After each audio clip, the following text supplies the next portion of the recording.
Okay. Hi, Elizabeth. How are you? I'm good. Thanks for having me. Well, thanks for coming on the show. Nice to see you. I see a lot of books behind you. How many books have you published? I have published, this is my 24th book, but I think it's the book I was born to write. Okay. 24th, and the book is called The 21, which is interesting. Were hmm you, I mean, have you been a writer your whole life? Is that what you've done for a living? Yes. So I started out as a magazine writer on staff at a magazine for teachers. I have also had a stint working in the Senate as a speechwriter, but then went freelance and I published probably about 100 magazine articles for adults. And I have 24 books for fiction and nonfiction, and also one graphic novel. Your PR people sent me kind of a introduction, and I think this will be a launching point for this argument. So I'm just going to read it. It says, this is a fascinating look behind the scenes at the ongoing case arguing that the U.S. government knowingly violated kids' constitutional rights, life, liberty, and property by encouraging and permitting the fossil fuel energy system. Can you share some of the backstory about how it came to be? So explain how you got involved with this. Yeah, so it's the 21 is based on the ongoing federal court case Juliana versus the United States. It was filed in 2015 in Eugene, Oregon. I live in Portland, Oregon. And in 2016, my youngest child was in middle school at the environmental middle school here in Portland. And as part of a field trip, a bunch of students and teachers drove down to Eugene, Oregon to hear like the first hearing on the case. And so when I heard about it, my first response was kind of, oh, that's great. I'm so glad that kids have found another way to have their voice heard. But my child's interest in the case got me really interested. So I started digging deeper and reading some of the briefings and some of the news coverage. And what I realized is that, this case was so much more than just kind of a bunch of kids speaking out about climate change. This young environmental lawyer in Eugene, Oregon, Julia Olson, had come up with an idea that would address climate change in a much bigger way and kind of all at once than other climate litigation that had been tried. So basically, what she's trying to do is to argue that the United States government, because of their behavior in allowing mining and drilling on federal public lands, permitting importing and exporting of fossil fuels, permitting pipelines and subsidizing fossil fuels, that they are actively contributing to the climate crisis. And the US Constitution, the Fifth Amendment of the US Constitution, gives us all a right to life, liberty, and property. And so basically, the case is arguing that we can't have life, liberty, and property when we can't breathe because of thick wildfire smoke, when there are extreme heat waves and hurricanes and tornadoes and droughts and wildfires. Julia Olson also realized that young people are the most vulnerable to these climate impacts. And they also are likely to live longer than us adults and to suffer from these climate impacts for a lot longer. And so her idea was, what if there were young people who wanted to bring this case? So she started to reach out to young climate activists in Oregon, and then through their network, they reached out to other young activists across the country. And she originally wanted about 10 plaintiffs, but so many volunteered to join the case, she kind of drew the line at 21.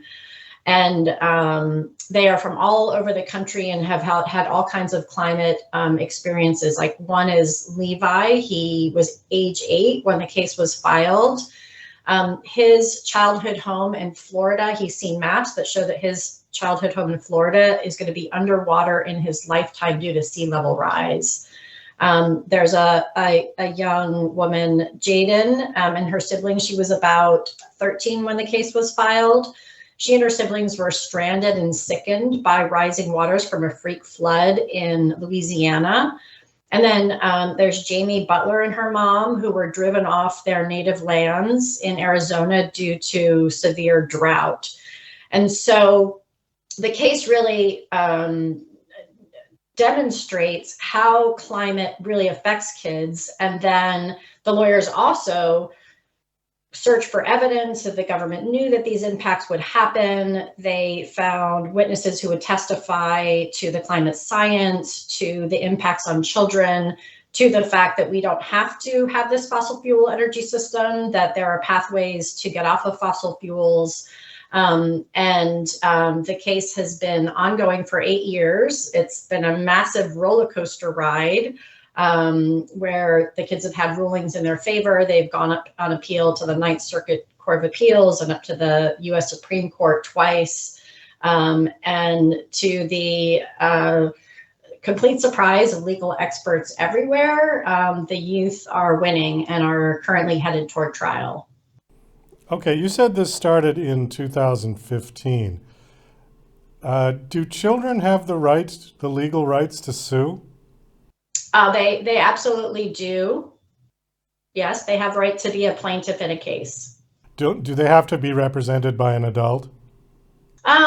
They do not have to. There are some very young children, not in this case, but there are also cases that were brought in all 50 states based on state constitutions. And some of the children in that lawsuit are younger, and instead of their names being listed as plaintiffs, their parents' names are listed as guardians to the plaintiffs. But those are really just for the very young.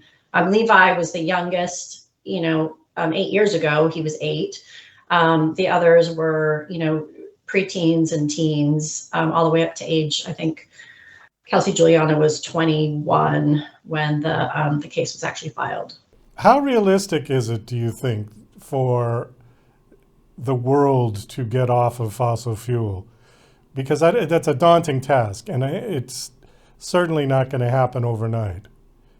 Absolutely. Well, one of the things that I found quite surprising and persuasive in the case is that Julia Olson and her team of lawyers have found a group of experts, really highly qualified experts who can testify that we can get off of fossil fuels by 2050. So a lot of the process is based on current technology. I have a section at the end of the book that just takes one of these possible pathways. They're called pathways, and there are lots of different ways to do it. This one pathway that I write about talks about basically starting by electrifying our transportation. So that means as our cars age, the next car that we get becomes, should be electric. Same with trucks and other shipping.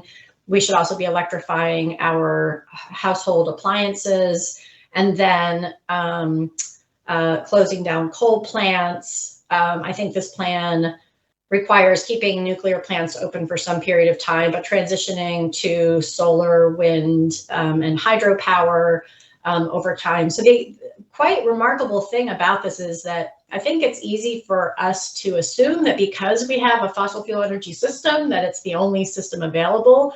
But with current technology right now, we can have all of our energy needs met, not right away, not today, but by 2050, by transitioning to renewables. And so that's actually part of the case. So if they get a chance to go to trial, they're currently headed to trial, then these experts will be testifying. Government lawyers can cross-examine them and bring in their own evidence. And, we can actually see in a court of law, well, what do the experts say about our situation? And, can we, as a country, transition off of fossil fuels? And the kids and their lawyers pretty persuasively, and their experts say, yes, we can. What do we do about the rest of the world? Because we're not the only one contributing to the CO2 factor. And Absolutely. apparently, China and India are the two biggest culprits compared to the United States. You know, how do we, in other words, if we get to net zero and they're still polluting, it's not going to make a huge impact or as much of an impact. So, how do we get the Yeah. whole world on board with this? Well, so a couple things. One is that because we're nearing kind of a climate, the CO2 in the atmosphere is so high that the possible climate impacts are possibly greater than we can even imagine, and experts can either imagine.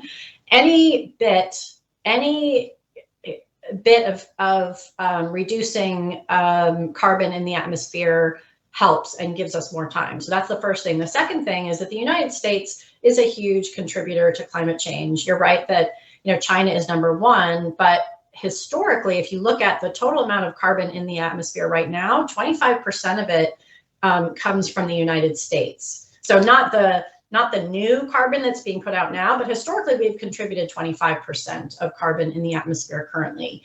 And so we are also large contributors. We're also a leader in the world. And, you know, our government saying that kids have a constitutional right to a stable climate and that government should get out of the business of supporting fossil fuel systems will be the kind of leadership that needs to happen for other countries to take the same steps.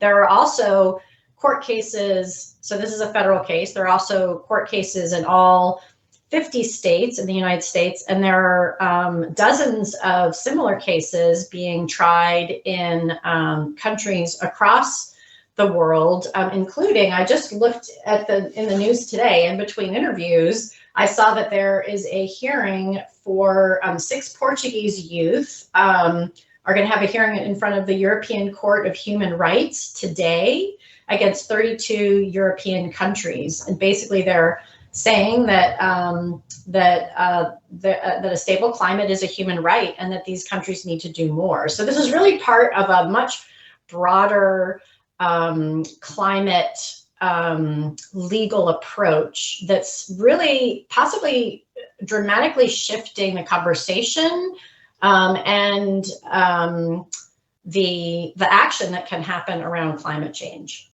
Okay. We've got just about 2 minutes. I wanted to ask you the status of this case at this point.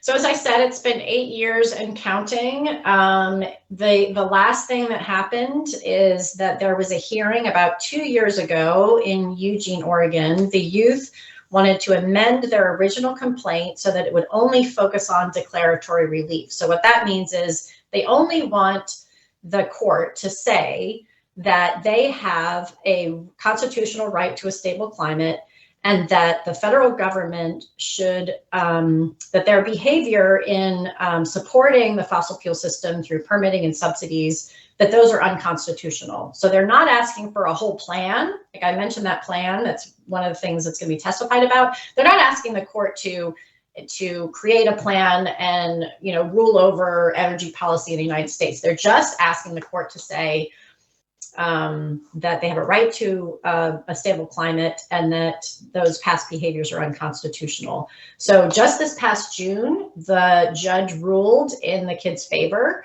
They were allowed to submit their motion to amend the complaint, and they are now back on track toward trial. The trial date has not been set, but could happen as early as early next year. So the book is called The 21. I see the cover back there.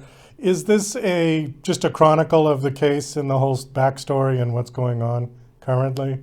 Yeah, well, I really, as I was delving into the case, I really kind of think of it as a legal thriller. So it's kind of like the Aaron Brockovich of climate change. So I tell the story of Julia Olson, the lawyer, how she got the idea. I interviewed 5 of the plaintiffs and really got into, you know, how climate impacted them, how they heard about the case, how they got involved, how they talked about, you know, the implications of this with their family, you know, what it's meant for their lives, how it's affected their lives. And then, as I said, it's been a roller coaster ride of, you know, hearings and rulings. At times, they rule and you're cheering with the kids, and other times it seems like they have a huge setback, and you're kind of you're along for the ride with the kids who are trying to pursue the biggest possible goal of saving our planet, and they face an incredibly powerful opponent, the U.S. government,